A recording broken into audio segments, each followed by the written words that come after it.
Hi, I'm Eric Dibble, Regional Sales Manager at HF Scientific. In today's video, we will be going over the setup and installation of the HF Scientific CLX online chlorine analyzer. When you receive your new CLX in the box, you will see the following items: the manual, the certificate of analysis, a flush kit, a tubing kit which includes an extra cuvette, mounting brackets, and a T-strainer. We will begin by putting the T-strainer on the inlet quick connect to the analyzer, making sure to have the arrow pointing in the flow direction.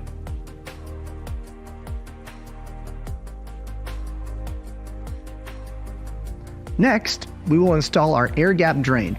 This is a very important step in the setup procedure. Air gapping the drain will allow us to have proper draining on the analyzer. Personally, I like to use a plastic funnel, but you can use PVC if you prefer.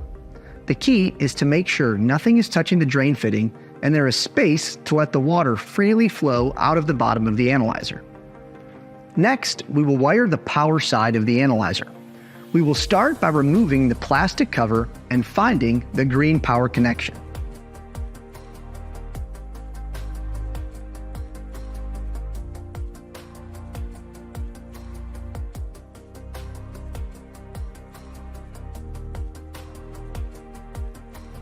Next, we push our wiring through the cord grips.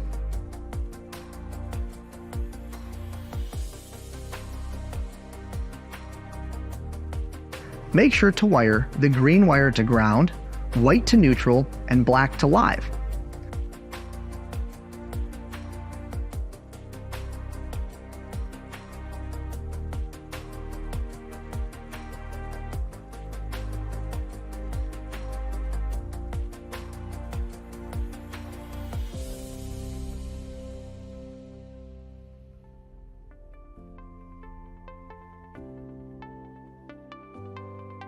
Push the green fitting back into place and tighten the cord grip to make sure our wires won't get pulled.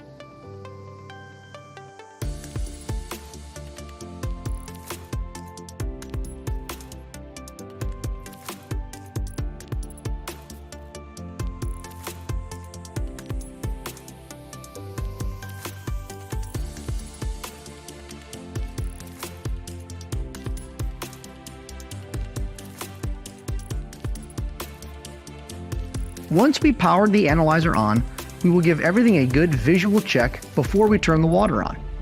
Make sure the cuvette is properly seated in the optical block. Make sure the thumb screw on the reagent pump is twisted all the way down. We want to make sure the tubing on the reagent pump is good and snug. After a visual inspection, we will turn the water on and check for any leaks on the 1/4-inch tubing on the outside of the analyzer. We will install the reagents and perform a flow test, which can be found in our other videos called Monthly Reagent Change. Thank you for watching this video.